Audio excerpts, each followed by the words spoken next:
Hi everyone, welcome, and today is our wonderful review on WWE SummerSlams. This is Retro SummerSlam Review, episode number 3, and this time it's me, Philip the Wrestling Reviewer, taking this shit over. That's right, I'm doing SummerSlam 2005 pay-per-view. Well, well put together show.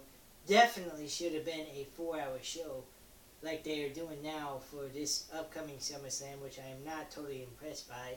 But we might see some surprises, see some really good matches put together in this event. But more likely, who gives a fuck, you know? But this pay-per-view was well worth the watch, and here's why. First match on the card, we had we had Orlando Jordan defending the United States Heavyweight Championship title against Chris Benoit. Now, I understand that everyone can't stomach Chris Benoit because of the fact of what he did to his kid and his wife and everything else. But this match was awesome. I mean, we got a quick ending with less than 30 seconds flat, and we finally got to see this motherfucker lose. Because Orlando Jordan as the United States champion was absolute garbage. Thank God that happened. Match is 3 out of 5 stars only because the match was short. Alright?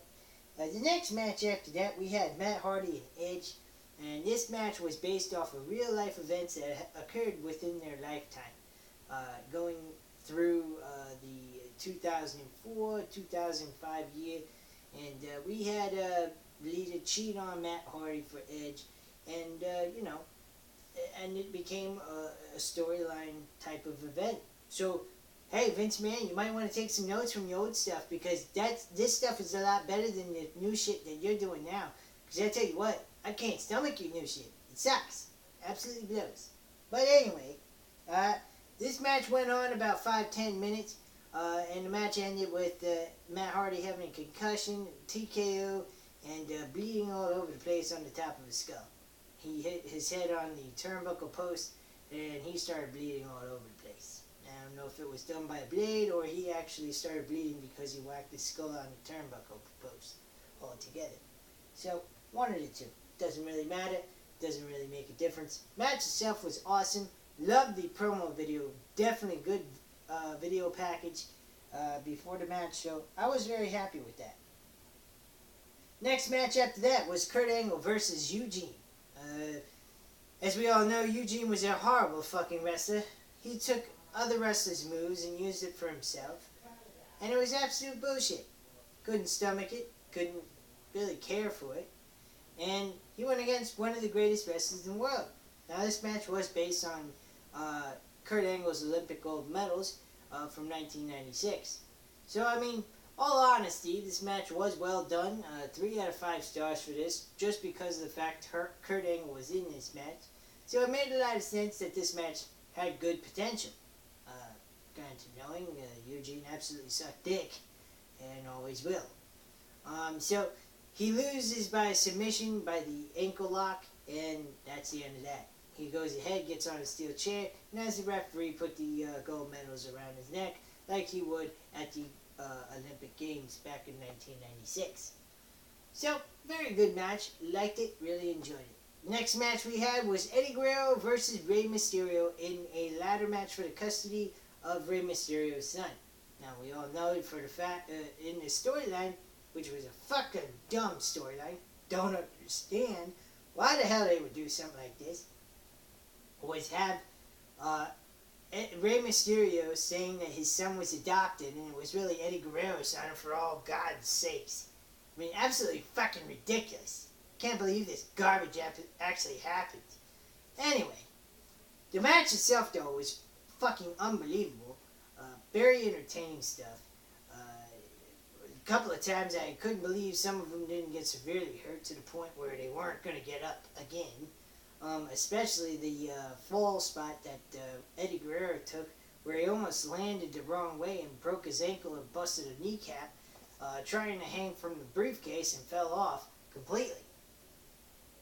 So, this match definitely was well worth a 4 out of 5 star match, And I have to say one thing. If you didn't care for anything else on this card, this was definitely a great match to watch. The next match after that was actually the Undertaker-Randy Orton match. Now, this match was very good, too. It was as good as WrestleMania 21. Actually went back and forth. And eventually, it ended up Randy Orton evening the score a little bit. And picking up the victory with the distraction of Randy Orton's father being an interfering fan and then revealing himself as the father of Randy Orton at the end of the match. Randy Orton hit the RKO, won the match 1-2-3. Unbelievable ending. Couldn't believe they made Randy Orton win, but they did. And that was awesome, in my opinion. I was glad to see that.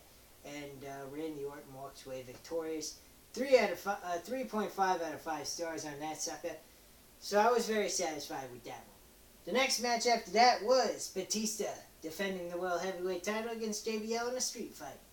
This match was no 5-star classic wrestling chain wrestling match you would call it or anything like that. It was just your standard ordinary brawl, and JBL, I have to give him a lot of credit. He took some heavy duty bumps in this match. He went ahead and got knocked through the barricade, which is a little bit overused nowadays. I guess they think that that's supposed to impress people or make people fully entertained by this, but it kind of leaves people thinking that this is fixed, even though, yeah, of course it's fucking fixed anyway to begin with. But then we go ahead and we had Batista hit the Batista bomb right on top of the steel steps and picked up the 1-2-3 on JBL. Really good. I give a lot of credit and a lot of respect to JBL taking bumps like that in that match. He definitely took a beating and kept on ticking. Despite the fact he lost the match, I really thought he was going to walk away the World Heavyweight Champion. Back then, we generally kind of saw a pattern of who was going to win, who was going to lose kind of thing. And generally, most of the time when a person wins the world title at the WrestleMania pay-per-view, they later on lose at SummerSlam. But they kind of changed it up a little bit, and he didn't lose the title at all. Technically, I thought he was supposed to lose the title to Mark Henry or somebody else at that point, but unfortunately he got an injury in January of 2006. The next thing after that, and the match again, I think I said it was a 3 out of 5 star match, just simply because there was no good technical wrestling involved, but definitely a lot of fun to watch. Definitely a lot of brawling and a lot of banging around going on in this match. From there, we had the WWE Championship match that occurred in this one. And John Cena was not the favorite, of course, as usual. Whether he's a heel or a face, it don't fucking matter. Nobody gives a shit. They just want to see this motherfucker get his ass whooped and beat to death. Chris Jericho tried his best, but unfortunately was unable to pull it off. It was pretty much a standard, ordinary John Cena match, where John Cena was placed with the odds stacked against him and he walked away victorious. It was okay. I kind of enjoyed it. Definitely was well worth a 3.5 out of 5 star match. So I was very satisfied with this, and I had a lot of fun watching it. And John Cena walking away victorious wasn't all that bad, but I kind of wish that Chris Jericho would have won this match and pulled off a victory. But it just was what it was. It was John Cena being a man at that point, and still is to this day. Holy fuck. Jesus Christ, when are they going to get John Cena fucking news? God! Anyway. The main event, my God, holy fuck. Hulk Hogan versus Shawn Michaels. Now, before I get into what I thought about this match, I thought that, the WWE wanted Shawn Michaels to play the heel and Hulk Hogan be the bad guy. But I later find out, 2 years later after this event ever happened, that during a 2007 documentary of Shawn Michaels, I think the Heartbreak Kid Triumph and Tribulation, I forgot the name of the documentary he had released in 2007, he states in this documentary that Hulk Hogan wanted him to play the bad guy And Shawn Michaels wanted to play the face and have Hogan play the face. Have a good guy versus good guy match. But instead, Hulk Hogan, being the dickwad that he is, decided to go ahead and want to have him play the heel. So he, I guess, told creative that's what he wanted, and that's what he wanted to do. And they went along with it, and that was that. Making Shawn Michaels look like a complete dick and a douchebag. So that was actually kind of fucking ridiculous, and that's where I started losing my respect and interest in Hulk Hogan at that point, by 2007. Later on, finding out through other wrestlers on the YouTube channel of what the Ultimate Warrior used to have before he passed on from this life. God bless him. I hope he's up in heaven and very happy and living and is resting in peace. He stated a lot of things about Hulk Hogan that's starting to reveal through the media's eyes. So, I mean, Hulk Hogan, you can go fuck off, because I don't give a shit about you, and I hope the fans stop having respect for you and cheering for you, and gain more respect towards John Cena, because he's a lot better man than you could ever be. Not saying that I would want to kiss John Cena's ass or anything like that. I'm just giving the man props for being a man instead of being some little bitch like Hulk Hogan is. But, match itself, again, another great match. Definitely a 4.5 out of 5 stars. No thanks to Hulk Hogan, for God's sakes. That motherfucker couldn't hold down a match and put on a good show if his life depended on it, because he couldn't wrestle his way out of a paper bag. This motherfucker, Shawn Michaels, went ahead and did something that was a true and realistic thing about Hulk Hogan that will live on in infamy, and that was done in a skit that he did a parody with Larry King, and he went ahead and pretended he was Hulk Hogan, and was going, "Oh, brother, brother, brother," and he busted his back while he's strolling in on a walker, going to sit down in a chair to speak with Larry King. So it was pretty funny. I really enjoyed it. Definitely displayed a lot of what reality was about Hulk Hogan and who he was and what he was. So, but yeah, Shawn Michaels held down this match, put on a really great show with Hulk Hogan.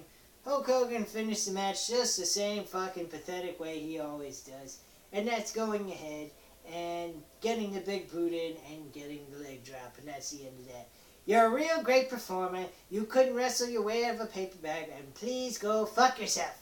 Anyway, at this time, leave your comments, your opinions, and anything you'd like to say, maybe about Hulk Hogan or anything I had to say about him, and I'll get back to you on that. But you know what to do. Hit that subscribe button. I hope you enjoyed watching this review on the retro review on SummerSlam of 2005. Thank you very much, and have a great night, guys. Bye.